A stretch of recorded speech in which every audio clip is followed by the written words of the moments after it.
Educação à distância, mudando realidades.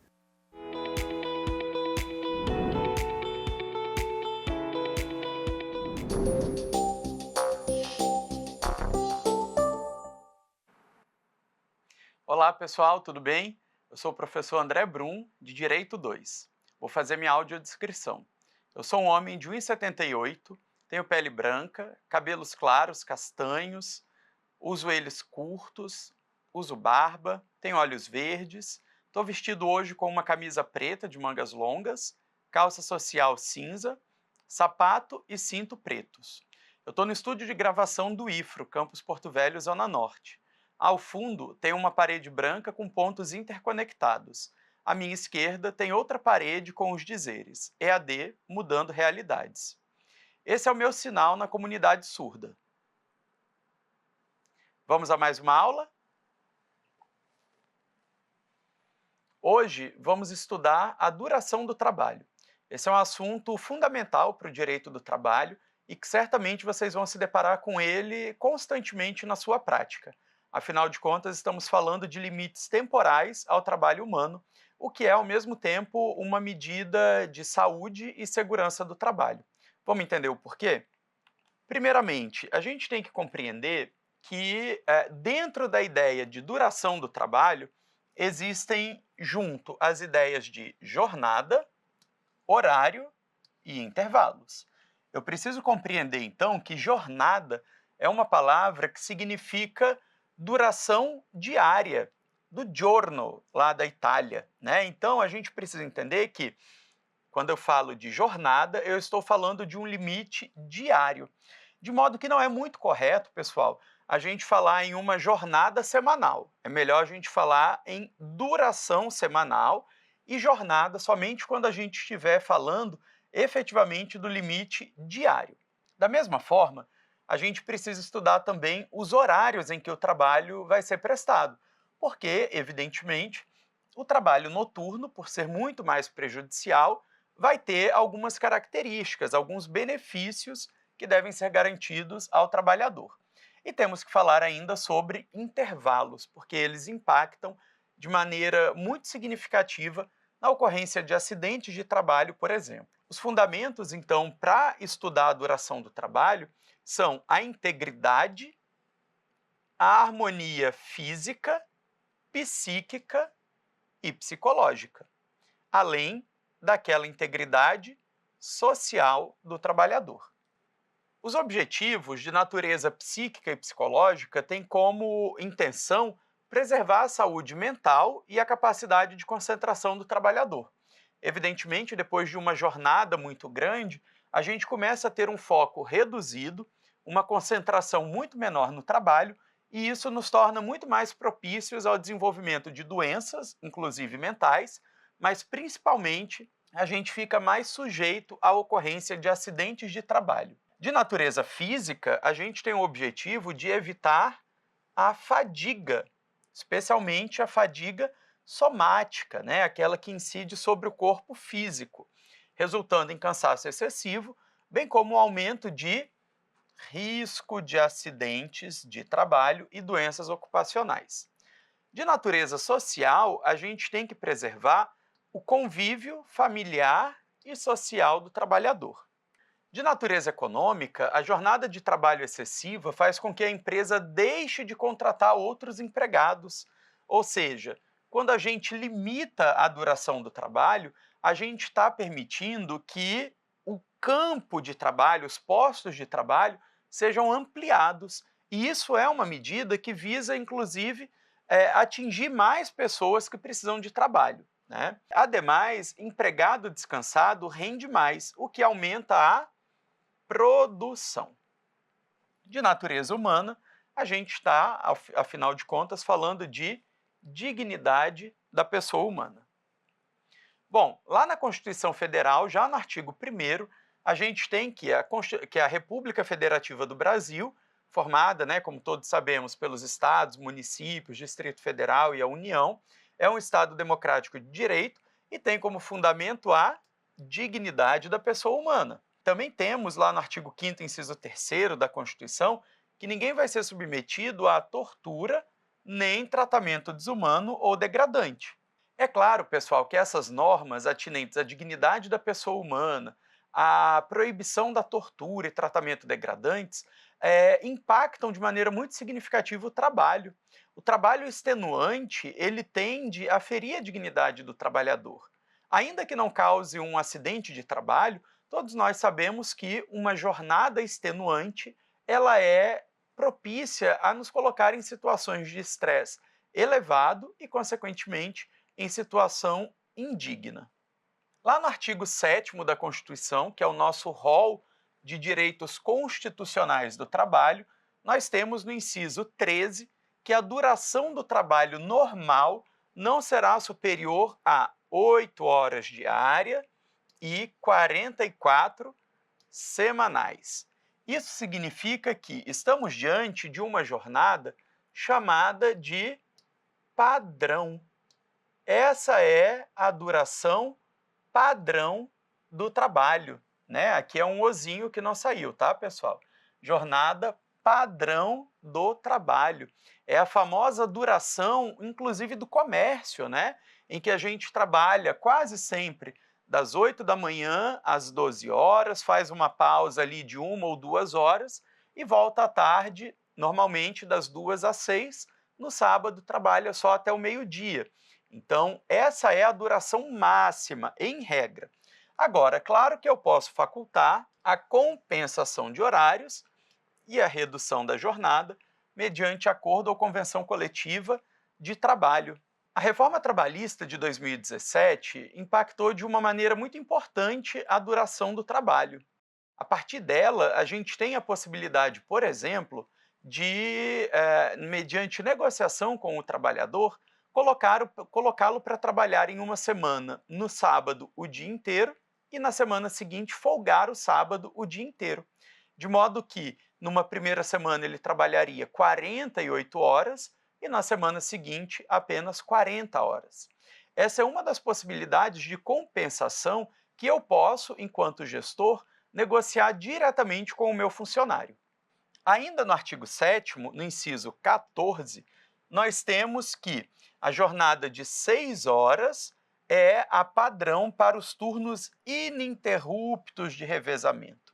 Esses turnos ininterruptos de revezamento dizem respeito àquelas empresas que não param de funcionar. Normalmente elas terão ali pelo menos 4 equipes para que possam estar fazendo o trabalho constantemente. Então, nesse caso, a jornada é de no máximo 6 horas. Bom, vamos pensar um pouquinho. Qual é a relação entre o regulamento da duração do trabalho e o dano existencial? Primeiro, o que seria esse dano existencial? Essa é uma das temáticas mais modernas em direito do trabalho, porque diz respeito àquele trabalhador que começa a sofrer um dano de anular a sua vida pessoal. Aquele trabalhador que é exigido tanto e com tanta hora extra, com tanta disponibilidade além do horário normal, que ele começa a perder os seus vínculos, começa a perder a parte mais afetiva, a parte social da sua vida. Então ele deixa de conviver com os parentes, deixa de conviver com os amigos, para de fazer programas de lazer, tudo em função do trabalho. Então começa-se a discutir que a demanda excessiva de trabalho pode causar um dano na existência do trabalhador, de modo que a sua existência fica resumida ao trabalho. E, em alguns casos, isso tem gerado até mesmo danos morais para o empregador. Algumas situações tão graves que, quando do desligamento daquele funcionário da empresa, ele entra com uma ação trabalhista e consegue, eventualmente, um dano moral por ter perdido a vida para aquele empregador. Vejam lá no artigo 58 da CLT que a duração normal do trabalho para os empregados em qualquer atividade privada não excederá de 8 horas diárias, desde que não seja fixado outro limite por meio de contrato. Evidentemente, nós sabemos que, pelo princípio da condição mais benéfica, pode ser que haja no contrato uma condição melhor, por exemplo, limitando a jornada, ou digo, limitando a duração semanal daquele trabalho em 30 horas semanais. O trabalhador de tempo parcial é aquele trabalhador que é contratado para fazer menos do que 44 horas semanais. Então, desde que obedecidos alguns limites legais, inclusive sobre as horas extras, eu posso pagar proporcionalmente. Por exemplo, se eu quiser contratar um empregado para trabalhar 30 horas semanais, eu posso fazê-lo e posso, inclusive, pagar um salário proporcional. Proporcional tanto com relação ao salário mínimo, como em relação aos demais funcionários. Então, se eu tenho um vendedor que trabalhe 44 horas semanais, eu pego o salário dele, faço uma proporção, e para aquele que trabalha 30 horas, ele vai receber somente uma parte do que o outro colega recebe. Ainda da CLT, nós temos lá no artigo 4º que considera-se como tempo de serviço efetivo o período em que o empregado esteja à disposição do empregador, aguardando ou executando ordens, salvo disposição especial expressamente consignada. Aqui, a gente tem que compreender que, em regra, o que é remunerado pelo empregador não é o trabalho efetivamente prestado, não é o tempo de trabalho efetivamente prestado, mas é o tempo em que ele esteve à disposição do empregador. Imaginem vocês que eu tenho um vendedor no meu comércio e o comércio não está indo muito bem, eu não tenho clientes a todo momento. É óbvio que eu não vou pagar somente o tempo em que aquele vendedor efetivamente está vendendo. Eu vou pagar todo o tempo em que ele esteve à minha disposição, aguardando o cliente, aguardando o trabalho e esperando que eu demandasse. Um outro conceito importante da gente compreender é o conceito de sobreaviso. O conceito de sobreaviso está lá no artigo 244, parágrafo 2º, e diz respeito àquele tempo em que o empregado fica fora das instalações do empregador, aguardando ser chamado. É o tempo que a gente normalmente chama de plantão, né? Aquele tempo que a gente fica de casa, esperando se acontecer alguma coisa, ir até o trabalho e então efetivamente prestar o serviço. Então, considera-se em sobreaviso o empregado que, à distância e submetido a controle patronal, por instrumentos telemáticos ou informatizados, permanecer em regime de plantão ou equivalente, aguardando a qualquer momento o chamado para o serviço durante o período de descanso. Imaginem, por exemplo, uma situação de um hospital. Nesse hospital, eu tenho neurologista contratado. Evidentemente que no meu pronto atendimento, em regra, eu vou ter paciente o tempo inteiro. Mas vai ter um paciente com uma dor de barriga, outro com febre, um outro que quebrou uma perna. Eu não preciso ter um neurologista no meu hospital 24 horas por dia. Então, eu posso fazer a contratação de um profissional e deixá-lo, por exemplo, de sobreaviso de sexta-feira à noite até segunda, no começo da manhã. Esse tempo de sobreaviso vai ser remunerado também, mas vai ter uma remuneração reduzida. Porque perceba que, enquanto esse funcionário espera para ser convocado, ele sofre limitações na sua vida. Ele sofre a limitação de manter-se com o telefone ligado, ele sofre a limitação de não poder viajar, de não poder ir para um passeio um pouco mais distante, de não poder estar em uma festa e, por exemplo, fazer uso de bebida alcoólica. Então, essa limitação na vida do funcionário é remunerada à base de 1/3 do salário. Se esse médico estivesse trabalhando efetivamente, ganharia 9.000, consequentemente, aquele tempo em que ele estaria de casa ou de qualquer outro lugar aguardando ser chamado, ele receberia apenas R$ 3.000. Esse é um exemplo do que a gente pode fazer para o regime de sobreaviso, remunerado, portanto, à proporção de 1/3 da hora normal. Notem que, ainda que em sobreaviso, aquele funcionário continua tendo direito a se desligar. E é a violação desse direito de se desligar que é remunerada. Notem ainda que eu não posso ter um funcionário em sobreaviso eterno. Eu não posso fazer com que o meu funcionário fique todos os fins de semana de sobreaviso, sob pena, inclusive, de estar cometendo um dano existencial. Aquele cara não pode viajar, aquele cara não pode ir para uma festa, aquele cara não pode desligar o celular porque ele tem que estar constantemente à minha disposição. Falar sobre jornada suplementar, as famosas horas extras, né? Um tema bastante famoso e muito importante também para a gente. Primeira informação importante: a gente sabe que o adicional de hora extra é de no mínimo 50% da hora normal. Se a minha hora normal é uma hora de 50 reais, dólares, o que quer que seja, a minha hora extra terá que ser de 75. Vejam para a gente aqui o que diz a súmula 376. Horas extras, limitação, artigo 59 da CLT, reflexos. A limitação legal da jornada suplementar a 2 horas diárias não exime o empregador de pagar todas as horas trabalhadas. O valor das horas extras habitualmente prestadas integra o cálculo dos haveres trabalhistas, independentemente da limitação prevista no caput do artigo 59. Já viram aquele meme? Se tem placa, tem história? A lei e a jurisprudência também são assim. Se aqui está dizendo que a limitação legal não exime do pagamento, é porque tem história. E a história é: eu botava o meu funcionário para trabalhar 14 horas por dia, 15 horas por dia. E a CLT fala expressamente que o máximo de horas extras que eu posso cobrar do meu funcionário são 2 horas por dia. Portanto, ninguém deveria trabalhar mais do que 10 horas por dia. Só que esse empregador que botava o seu funcionário para trabalhar 14, 15 horas por dia, quando era cobrado na Justiça do Trabalho, ele argumentava: opa, mas a lei diz que eu só posso exigir até 2 horas, como é que eu posso pagar 7 horas agora? Né? Então vejam, o TST precisou dizer: você descumpriu a lei 2 vezes.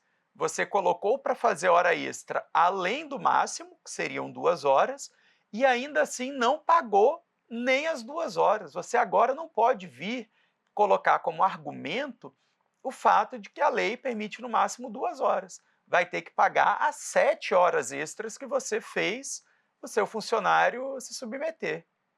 Além disso, o TST está falando para a gente assim: olha, aquele funcionário que habitualmente presta hora extra tem que ter a integração dos adicionais de horas extras nos haveres trabalhistas, como férias, 13º, FGTS, multa do FGTS quando ele for demitido, aviso prévio, recolhimento de previdência social. O que são essas horas extras habitualmente prestadas? Imagine vocês que durante 6 meses o funcionário prestou hora extra. Isso é hora extra habitualmente prestada. O que não é habitual é aquilo que é eventual. No mês da Páscoa, por exemplo, o meu vendedor trabalhou um pouco mais, porque eu tenho um excesso de demanda. No Natal, a minha cozinheira trabalhou um pouco mais, porque eu tive um excesso de demanda. Agora, se todo mês aquele funcionário presta horas extras, essas horas extras passam a integrar o salário dele para cálculo das consequências, como 13º, férias, FGTS, multa e aviso prévio. Banco de horas, tema super importante para a gente, né? Primeiro, entender que, para a lei, banco de horas é o acordo de compensação anual. Então, a gente, tecnicamente, chama de banco de horas o acordo de compensação anual. Só que, além desse acordo anual, a gente pode fazer outros acordos.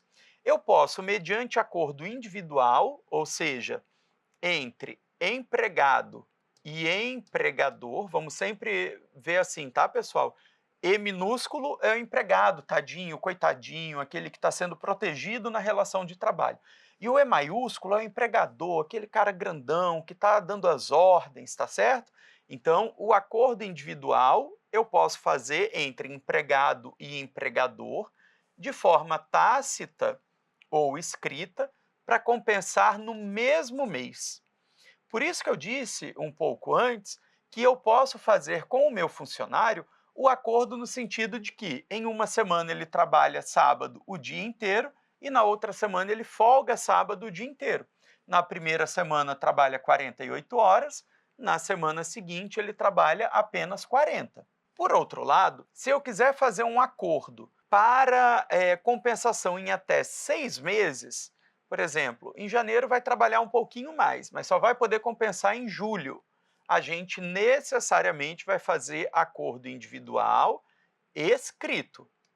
Observem que a compensação mensal pode ser até tácita. O que é esse acordo tácito? O funcionário um dia sai mais cedo, no outro dia fica até mais tarde, e o empregador vai consentindo de forma tácita com essa conduta. Isso é, então, um acordo tácito. Já para compensação semestral, a gente tem que ter um acordo necessariamente escrito. Se quiser fazer uma compensação em até 1 ano, aí a gente precisa de uma negociação coletiva, um acordo ou convenção coletiva, conforme está disposto lá no artigo 59b da CLT. Bom, controle de jornada, o famoso ponto. Quem tem que fazer controle de jornada, pessoal? Primeiro, as empresas com mais de 20 funcionários. Observem que isso aqui é uma novidade da reforma trabalhista. Anteriormente, empresas com mais de 10 funcionários já eram obrigadas. Agora, as empresas que tiverem mais de 20 funcionários são obrigadas a fazer controle de jornada, o famoso ponto. Artigo 62 diz que ficam excepcionados dessa regra, ou seja, não estão abrangidos pelo controle de jornada, os empregados que exerçam atividade externa incompatível com a fixação de horário de trabalho. Nesse caso, a gente tem que ter registro na carteira, né? Tem que estar lá na CTPS do empregado que ele faz um trabalho externo incompatível com a anotação de horários.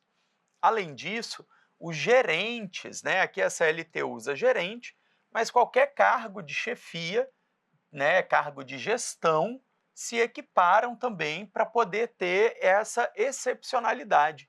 Eles não se submetem a controle de jornada, não se submetem ao recebimento de horas extras e, para isso, eles precisam ter, de fato, um poder de gestão. É muito comum a gente ver nas audiências trabalhistas o juiz tentando entender se aquele cara que está nomeado como gerente, de fato era um gerente.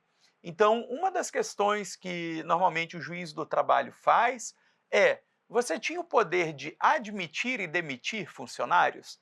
Porque isso é uma prova inequívoca de que aquele cara era de fato um gerente, de que ele de fato tinha um cargo de gestão. É muito comum a gente ter gestores apenas de nome. Vamos pensar, por exemplo, no caso dos bancários.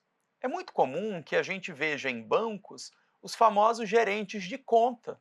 Esses gerentes de conta normalmente não têm nenhuma equipe, não têm nenhum poder de admitir nem demitir pessoal, não administra valores para execução de serviço, não tem nenhum poder de gestão, exceto sobre a sua própria atividade.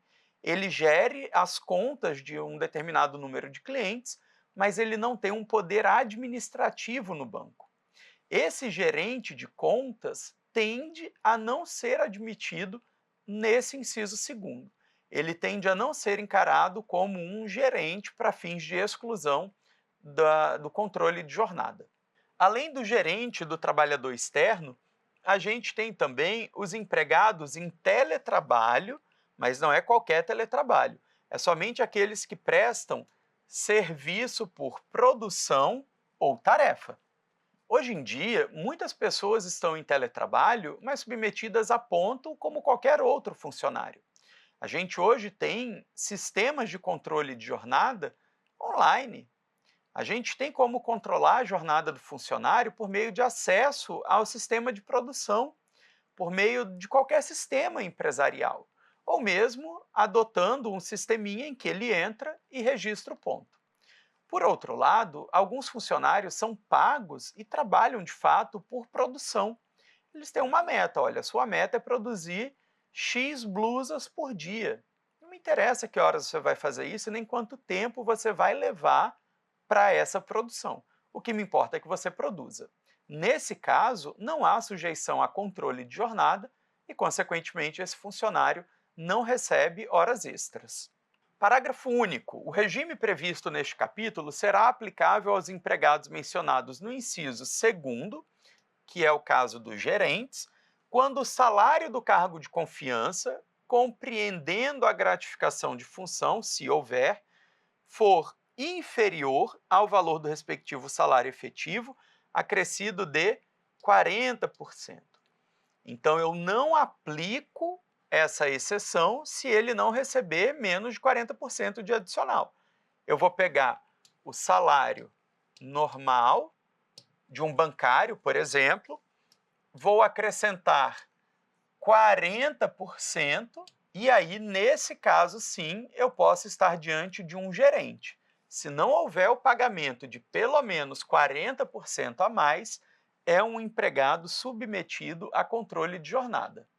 Olha só o que nos diz a súmula 338 do TST, ainda sobre controle de jornada. É ônus do empregador, aqui isso é uma letrinha a mais, tá, pessoal? É ônus do empregador, que conta com mais de 10 empregados, o registro da jornada de trabalho na forma do artigo 74, parágrafo 2º da CLT. A não apresentação injustificada dos controles de frequência gera presunção relativa de veracidade da jornada de trabalho, a qual pode ser elidida por prova em contrário. Já sabemos que essa redação do TST é antiga. Hoje, esse ônus somente se aplica às empresas que tenham mais de 20 funcionários. O que isso impacta na minha prática?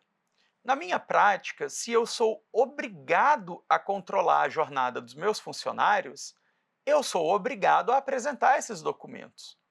Eu sou obrigado a apresentá-los tanto para fiscalização quanto num eventual processo judicial. Então, se o meu funcionário entra com um processo na justiça dizendo que trabalhava 47 horas semanais, eu tenho a obrigação, caso a minha empresa tenha mais de 20 funcionários, a obrigação de apresentar o controle de ponto. Dizer, olha, está aqui o livro de ponto e esse funcionário não fazia esse tanto de hora extra. Ele trabalhava, normalmente, 44 horas por semana.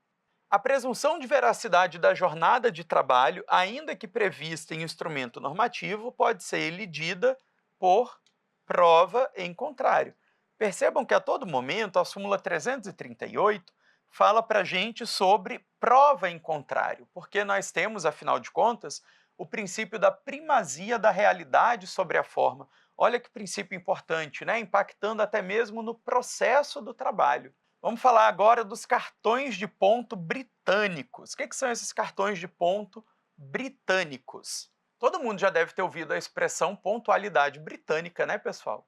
É claro que os ingleses têm uma pontualidade muito diferenciada, mas nem mesmo eles, com toda certeza, conseguem chegar ao trabalho todos os dias às 8 horas, 0 minuto e 0 segundos. Evidentemente, se nem os britânicos conseguem, quanto mais os brasileiros. Então, um cartão de ponto em que não há qualquer variação nos horários de entrada e saída é considerado inválido como prova. De modo que é muito importante na sua fiscalização do controle de jornada, você orientar o seu funcionário a registrar o horário em que de fato ele chegou.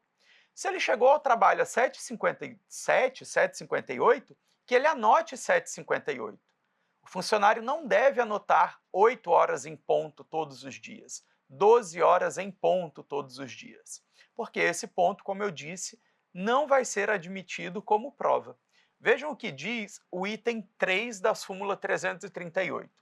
Os cartões de ponto que demonstram horários de entrada e saída uniformes são inválidos como meio de prova, invertendo-se o ônus da prova, relativo às horas extras, que passa a ser do empregador, prevalecendo a jornada da inicial, se dele não se desincumbir. Quanta palavra difícil nesse item, né? Então vamos pensar aqui. O funcionário entra na Justiça do Trabalho com um processo dizendo que trabalhava 50 horas por semana. Você fica todo animado porque tem todos os cartões de ponto. Só que esses cartões de ponto estão britânicos. O funcionário anotou que chegou todos os dias às 8 da manhã, parou às 12, voltou às 14 e saiu às 18, de segunda a sexta-feira. Todos os sábados estão anotados de 8 às 12. Esse cartão de ponto não vai ter nenhuma validade probatória, de modo que o juiz vai presumir que aquela jornada lá da inicial de 50 horas semanais é verdadeira. E com isso, consequentemente, a menos que você faça outra prova, ele vai condenar a sua empresa ao pagamento de 6 horas extras por semana. Isso certamente vai dar um valor muito significativo, ainda que se trate de um salário mínimo. Falar um pouquinho sobre a escala 12 por 36. Em exceção ao disposto no artigo 59, que é o que prevê a jornada padrão, é facultado às partes, mediante acordo individual escrito, ou convenção coletiva, ou acordo coletivo de trabalho, estabelecer horário de 12 horas seguidas por 36 de descanso, observados ou indenizados os intervalos para repouso e alimentação. Então, mediante acordo escrito ou negociação coletiva, eu posso fazer o regime de 12 por 36. Aquele trabalhador, por exemplo, entra às 7 da manhã, sai às 7 da noite, e aí fica 36 horas de descanso. Evidentemente que não são 12 horas de trabalho ininterrupto. Eu preciso garantir que ele tem ali um intervalinho pelo menos de 1 hora, ou se eu não der esse intervalo de 1 hora, eu preciso indenizar. A gente vai fazer um pagamento como hora extra de 1 hora extra por dia de trabalho.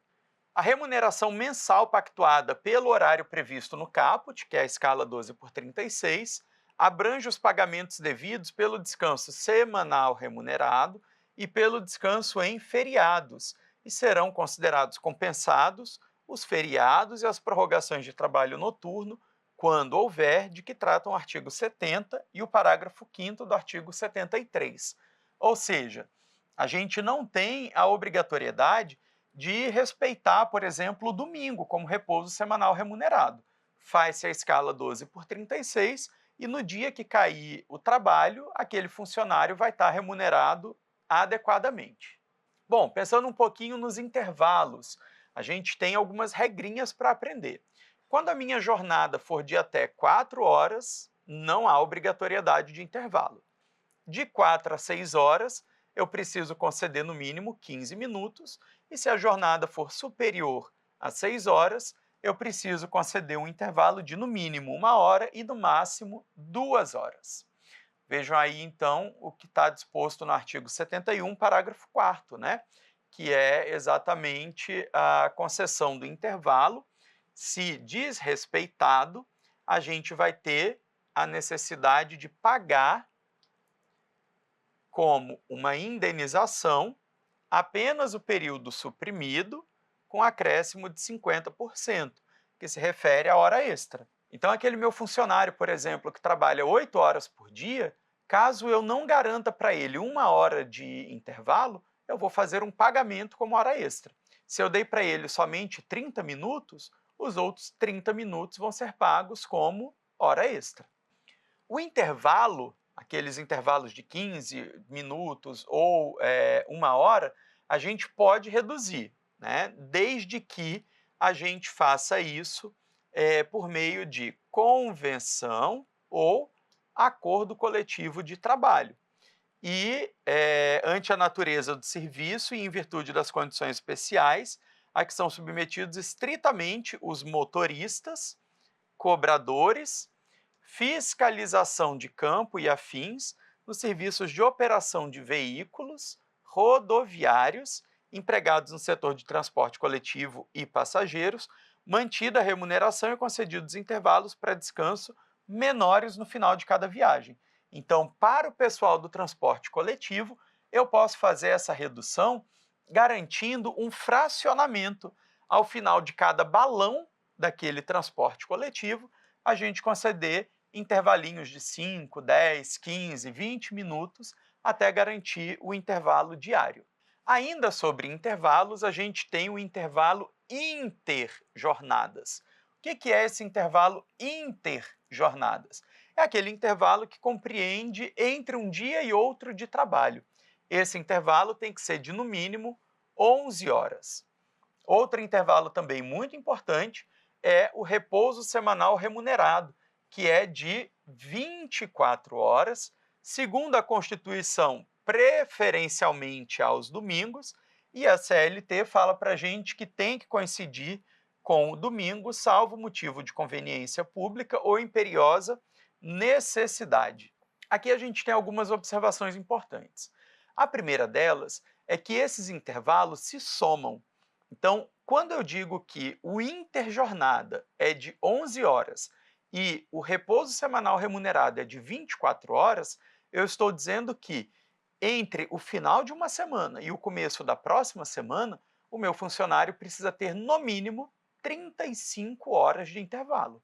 Eu somo as 11 horas do repouso interjornadas com as 24 horas do repouso semanal remunerado.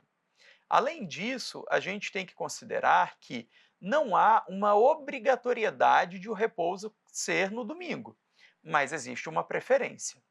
Para o comércio, a maioria dos comércios, por meio de negociação coletiva, impõe que pelo menos um repouso semanal remunerado tem que coincidir com o domingo, de modo que caberá então aos lojistas fazer a sua escala de repouso para garantir que pelo menos uma vez por mês aquele funcionário vai ter um domingo de descanso.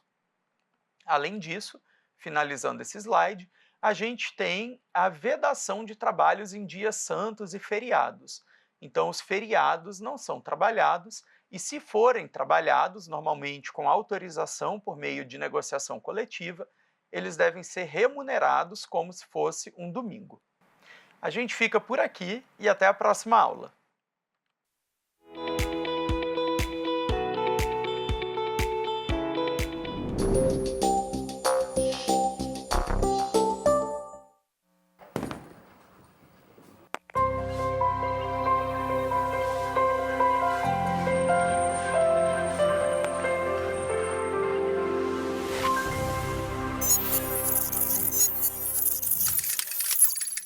Educação à distância, mudando realidades.